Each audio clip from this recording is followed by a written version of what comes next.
In this lecture, I'll be discussing political anthropology, theorists that have contributed to anthropologists' understanding of politics, as well as the work that anthropologists have been doing themselves. Here in this opening slide, here you see a picture of Michel Foucault at the top and Noam Chomsky.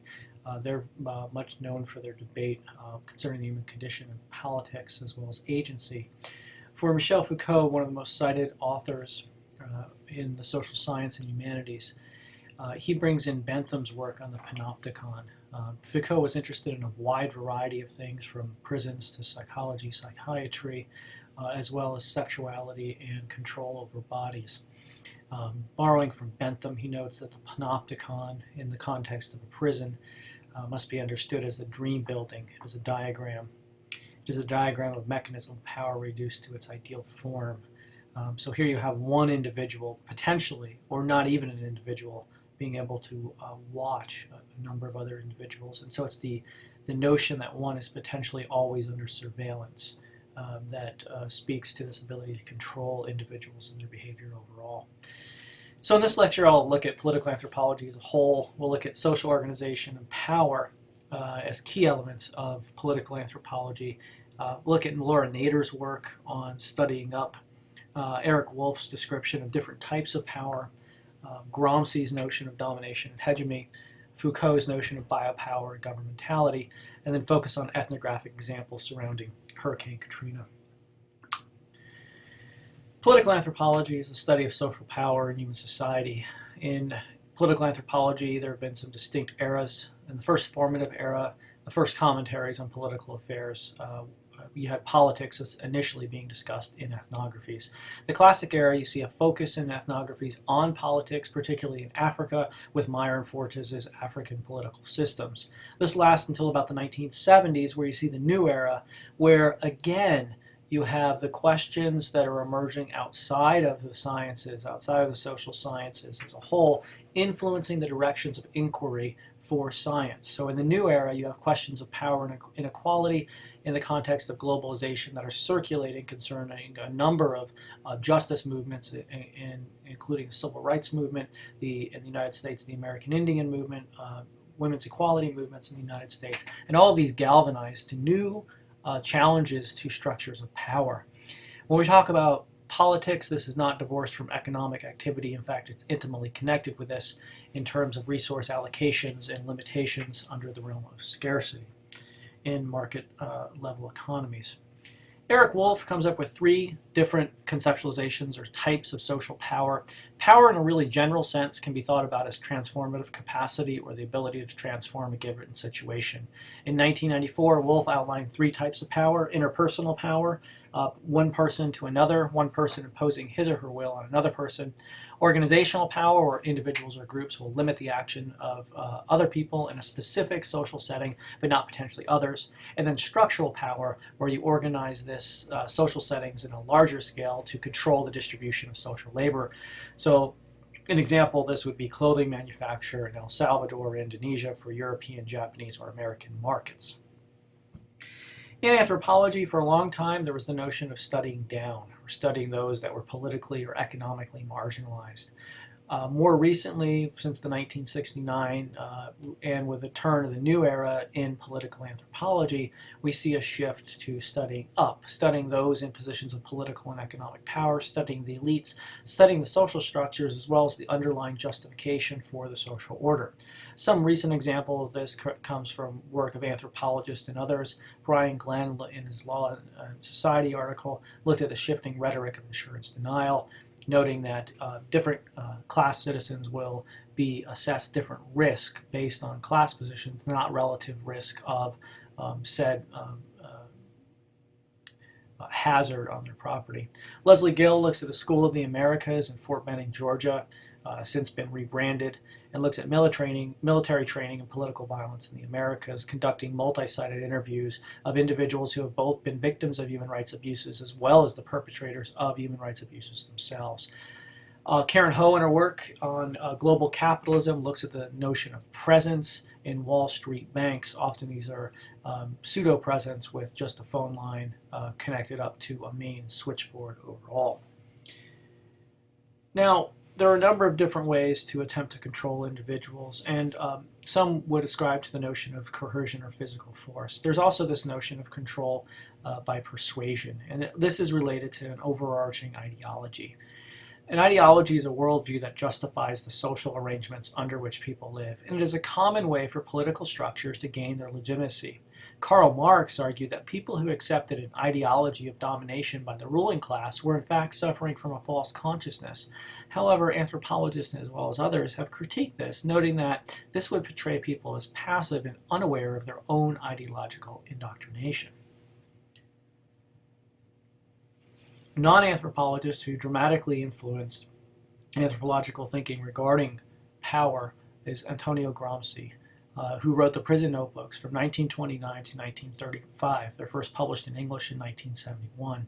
Gramsci notes that coercive rule is expensive, so rulers should persuade people to accept an ideology which legitimizes their rule while providing some benefits in exchange. His notion of hegemony, the persuasion of subordinates to accept the ideology of the dominant group, by mutual accommodations that nevertheless preserve the ruler's privileged position.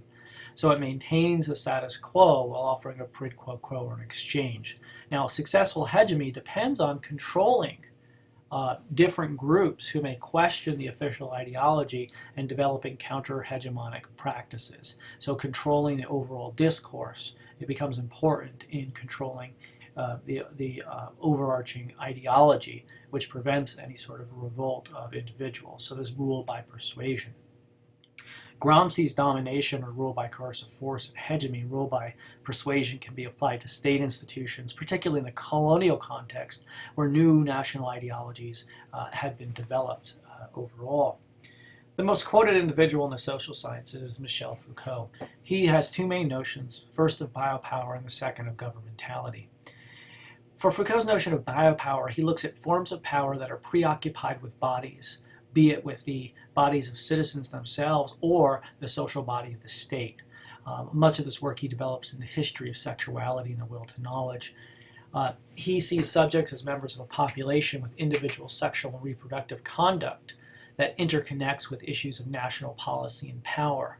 And we'll come to this later when we're discussing issues of population and overpopulation, and then particularly whose reproduction needs to be controlled and whose reproduction is allowed to perpetuate, even in light of a crisis of potential overpopulation at the state level. European states in the Middle Ages were focused on preserving control by an absolute ruler, and this is embodied in Machiavelli's notion of the prince. But this becomes increasingly ineffective, and you start to see a movement towards household management in the realm of the economy and the utilization of statistics in order to be able to control and understand populations as a whole. Foucault's other notion of governmentality looks at the art of governing appropriately to promote the welfare of populations within a state. Rulers take preventive measures against foreseeable threats to the state, wars, famine, in order to protect the population, as well as protect their position as rulers of the state. Indeed, in 2008, during the World Food Crisis, we see a toppling of governments, a number of governments that were threatened by increase in famine, and with that, a decrease in overall satisfaction of government as a whole. Governmentality can be threatening in the context of states that are not always acting in the best interest of all members of the population. This is most evident in amongst even where you might see a large proportion of the population made up of a relatively politically marginalized group of individuals, such as the Maya in Guatemala. In terms of ethnographic examples, I like to focus primarily around the ethnographic work of anthropologists around Hurricane Katrina. As Robbie Etheridge notes, Katrina washed away the veneer of U.S. prosperity to reveal deep poverty and entrenched class lines that the larger U.S. public took to be vanishing, if not gone. Indeed, the Hurricane Katrina impacted the economically poor, marginalized, and politically marginalized much more so than the well-off in many areas of New Orleans. And indeed, this is a trend that we see globally as well. In terms of economic damages relative to GDP and mortality per 100,000 inhabitants of economies between 1961 and 2010, we see that higher income countries bear a much less burden in terms of the impacts of disasters overall. Nevertheless, the impacts were rather dramatic of Hurricane Katrina in New Orleans. The clip available on Bolt discusses Kanye West's blurting out of George Bush not caring about black people. And this was met by anthropologists with, at least by one anthropologist who titles her article, "Thank You, Kanye," who notes that individuals were certainly being threatened by the threat of martial law. And this calls into question the value of the state and what the state is for in terms of serving the population. Lubiano and Navarro cites to former First Lady Barbara Bush, who notes that so many of the people in the Houston Astrodome were underprivileged anyway, so this is working very well for them. And so Lubiano notes this is essentially becomes a war on the poor, which is business as usual, and there's lots of discussion about who deserves assistance versus not. Lubiano also notes that New Orleans is primarily African American and primarily poor, high incidence of poverty in New Orleans, and this casts a dark black shadow essentially on the people of New Orleans who are unable to appeal for government help as a whole. Lubiana also points to the lawlessness of government, of individuals and officials, and the discourse around people not having the sense to leave, as well as a hierarchy of looters. Lipsitz, in his article, "Learning from New Orleans, the Social Warrant of Hostile Privatism and Competitive Consumer Citizenship," notes that there have been many factors that led up to Hurricane Katrina and the disastrous long-term impacts felt on the population of the city of New Orleans. This is also well documented in Adams et al. Piece on Bolt, which is on chronic disaster syndrome, which notes, in fact, that the response to the disaster perpetuated the disaster itself. And so the disaster that was Hurricane Katrina that occurred in August of 2005 was ongoing for many years due to the government response, including FEMA trailers that cost upward of $200,000, including the annihilation of labor laws and environmental laws that subject local populations to increased risk and decreased employment or underemployment as a whole. There's also been a move towards gentrification, where old neighborhoods have essentially been wiped out in an effort to rebuild New Orleans and to reimagine New Orleans as a venture, as a place of prosperity and modernity as a whole. Lipsitz also notes that the military response is to New Orleans and the idea to take back the city, and he calls on this notion of competitive consumer citizenship, wherein you have government agencies, neighborhoods, and individuals encouraging hoarding along the notion of scarcity overall. And so this calls into interesting questions about identities as well as subjects, accumulators and citizens rather than workers and citizens. And Lipsitz also discusses that a number of turns in terms of elites being now also framed as the oppressed victims in a social engineering project. Lipsitz goes on to and continues that what happened in New Orleans is similar to what had happened in Iraq in terms of rebuilding with 12,000 mercenaries as an end in itself.